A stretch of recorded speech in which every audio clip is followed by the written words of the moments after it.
How do folks, David here. It's another modelling video. We're hitting Warhammer 40k. It's Space Orks.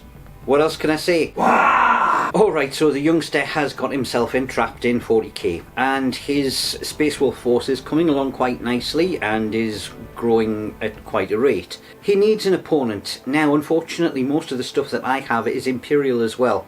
So it kind of doesn't really make for the good guys, bad guys thing, especially when one of my best armies is also Space Wolves. So I need to find a different opponent. Yeah, I could have gone down the Chaos Marine Traitor Guard route, and I'll be expanding on that later on. I do want to get that finished off. But the one force that we do have a reasonable amount of is Space Orks.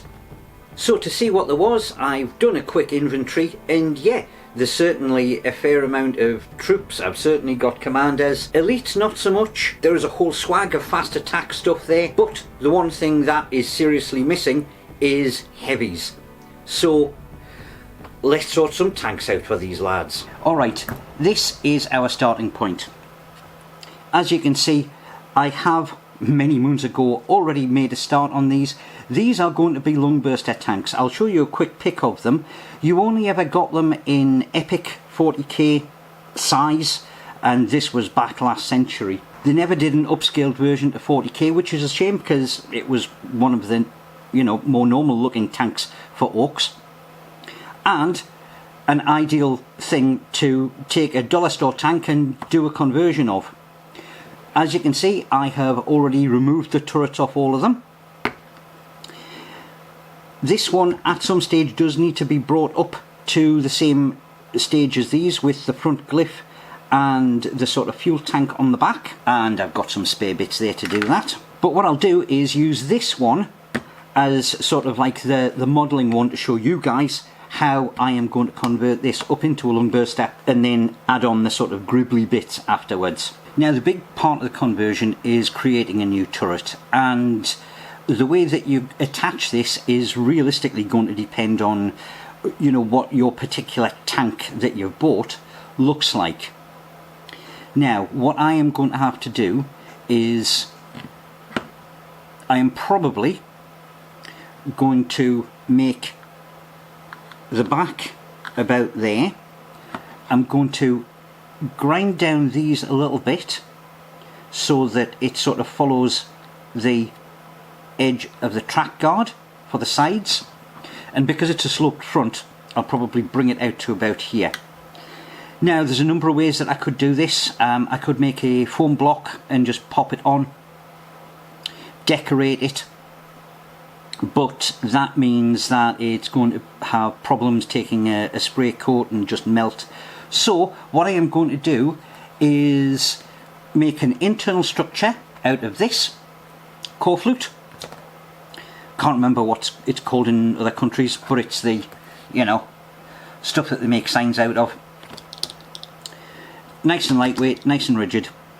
I'm going to make an internal structure out of that, and then I am going to put plates of straight plastic card onto the sides, and then I'll do up the joins later. Need to take a few measurements. What kind of height? You know what, I think about an inch in height is going to be round about right. So yeah, call that 2.5 centimeters.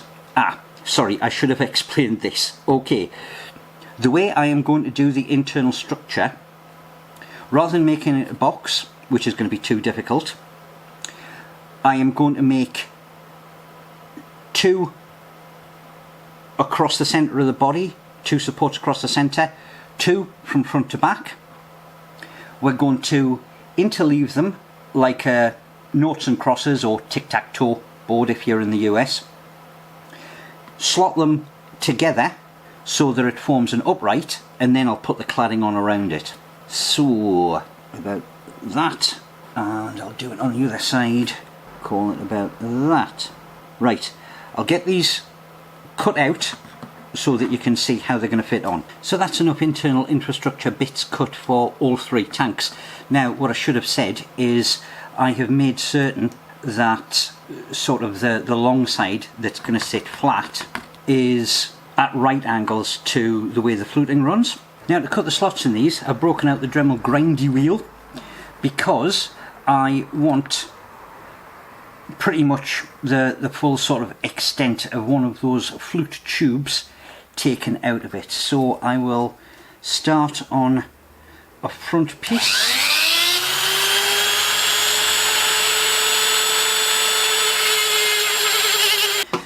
And then that just slots on nicely like that.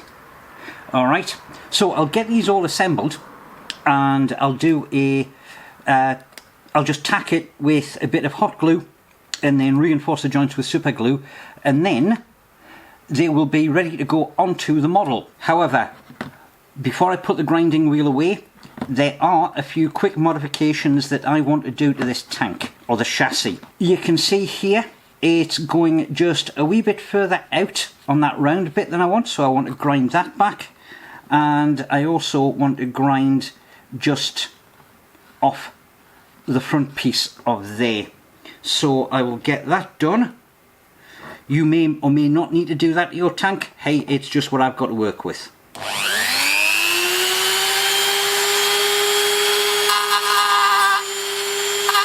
Okay, I have been a busy boy and I've got loads of pieces cut out and assembled. Now, one thing that I should have said was the reason why we were doing it in that sort of noughts and crosses pattern. Yes, I could have done simpler infrastructure just by doing a straight cross in the middle. But when it comes to starting to stick things on, if I've only got sort of one edge, then it's kind of gonna wobble, and it's not gonna have the same adhesion, and it can go off kilter very easily. Whereas if you've got more than one side, it'll sit quite nicely and flush, and it's going to be, you know, pretty much at right angles. The other reason why I didn't want that cross down the front is because obviously in the front there we've got to mount a gun barrel, and so I wanted a little bit of play in that sort of area so I wasn't having to cut into the support after the fact. So that's the reason why we've done it in that shape. Okay, so it is now going to be time to get the infrastructure glued in place and then start putting panels onto it like that.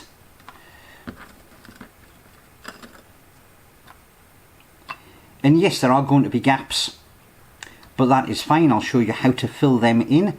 I am not going to do the front plates at this point in time because there is still more work to be done on the front. So I will get this part all assembled on all three of them and check back in with you. That's that part of the assembly done. And yes, it is nice and sturdy. And yes, it does look very ramshackle. Do not worry about those massive gaps because they are getting covered over in a stage which will happen not so very long from now. As you can see, I have left the front off because there is special work that needs to be done with that. What I need to do is cut out basically a square, glue another piece on the back, and that will support something that I will find for a gun barrel. So I will get on with assembling those so we can work on them. Okie dokes. So front plate with the gun barrel done, and that will obviously sit on right there. So that was a bit of tubing. It was off an old COVID test kit. Cut out that insert, popped a piece along the back because I did want this recessed. Now some time consuming work on this. Right, 2-part epoxy clay, aka milliput.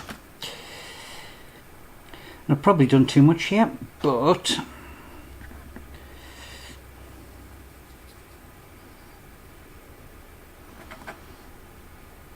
I want it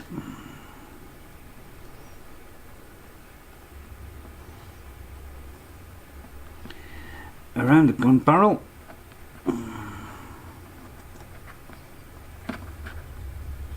And yes, I am being quite rough.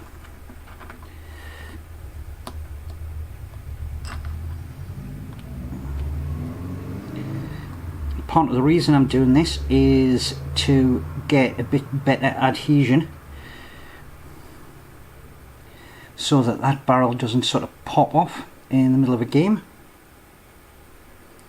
And essentially what I'm going to be doing is sculpting this into sort of that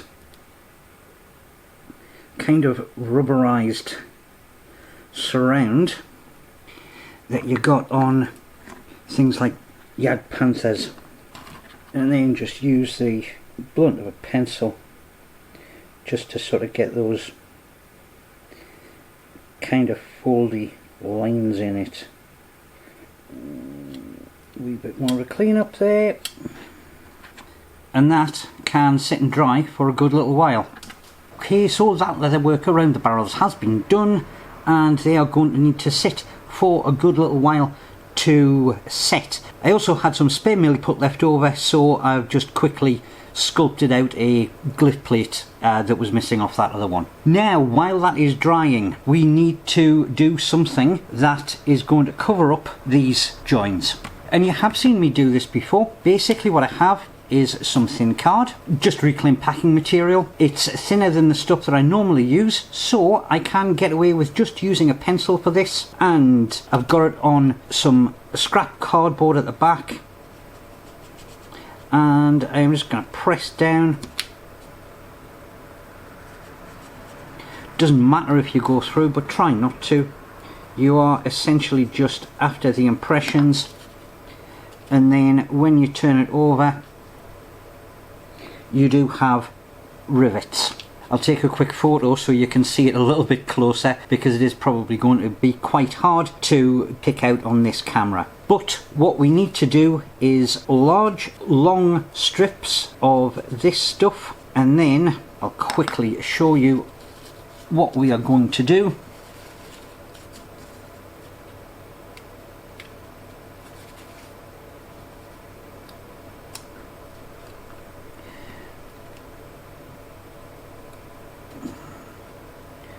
We are going to fold it like so,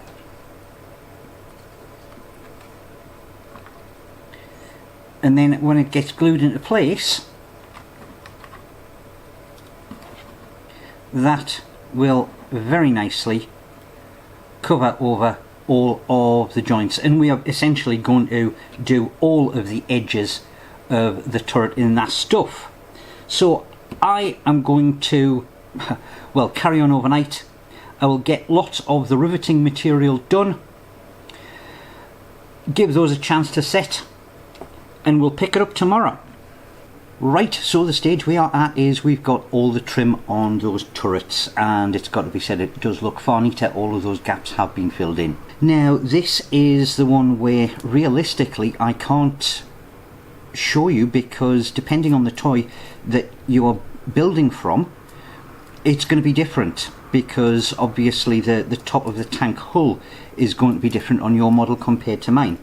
But the problem you're going to have is that you are going to have a gap that needs to be filled. Now there are a couple of ways of doing this.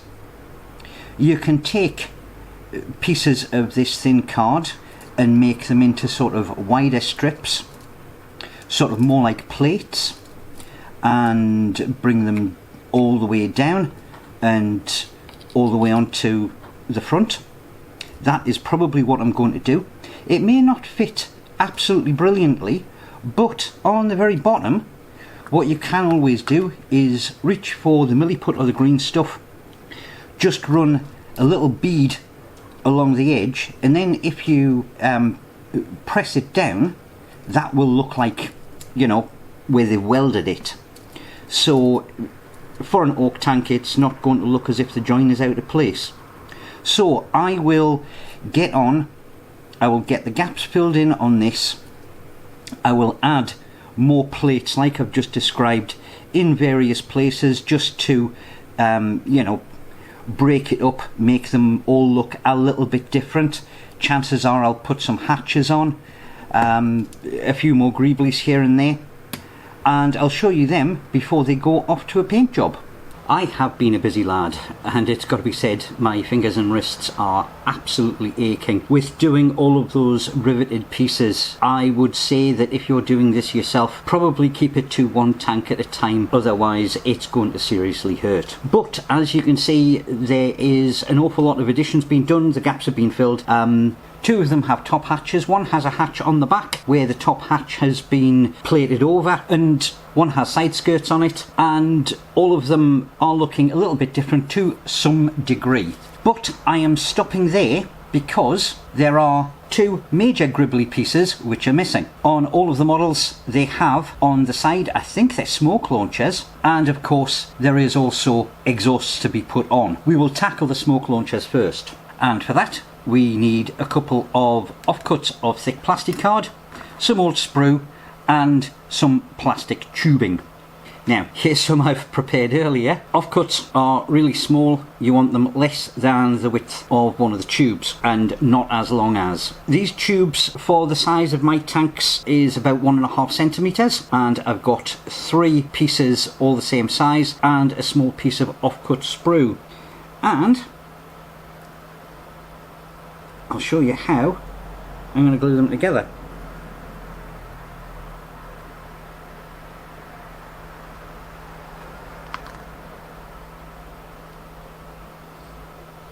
One on top like that, one at that side, one at that side, piece of sprue at the back just to tie it all together, and that is one smoke launcher done, and it will get glued sort of slightly facing up at an angle on the side of the turret there, and I'll put another riveted strap over the top just to make it look as if it's being kept in place. And there you have the smoke launchers attached, and it's got to be said they do break up those big flat plates quite nicely. Final piece is some exhausts. Materials for this, to be perfectly honest, I am not going to go overboard.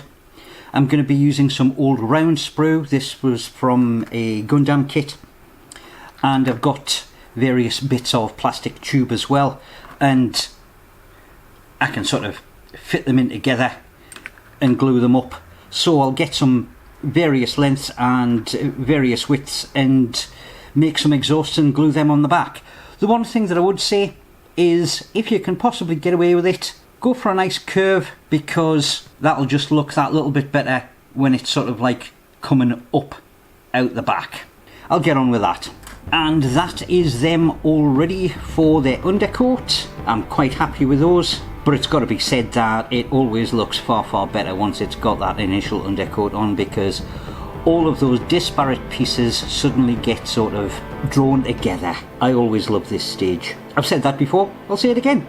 And here they are with the paint job. 3 different colours, because, well, that's the 3 different colours of the vehicles we used to have. Could I have gone a little bit more on the detail work? Yes, I could, but at least they're tabletop ready. And obviously I haven't gone massively overboard on the Ork iconography. I don't necessarily like the way that GW portray the Orks as being sort of like the comic relief. They're big, fearsome, nasty things. They're the brutes. So yeah, that's the way that I portray them. If you want to go more dags and checks and things like that and pictures, knock yourself out. You do you. And you know what? I learned a new term when I was looking up the pictures for these things, just so that I had reference material again. Old hammer. I'm old. Oh God. And yeah, I mean, as you can see, there's an awful lot of stuff in my collection back over in the black archive there, which is, yeah, from that time period. So if you want to see more old hammer, there will be an Ork battle wagon coming up, and it is going to be an old style one. I need a break from Orks, I need a palette cleanser, I need to do something else, but that will be coming up, trust me. If you want to follow along and see all these things, plus all the other stuff that I do, please do hit the like and subscribe button. Share if you want to. Otherwise, I'll see you guys next time. Toodle pips.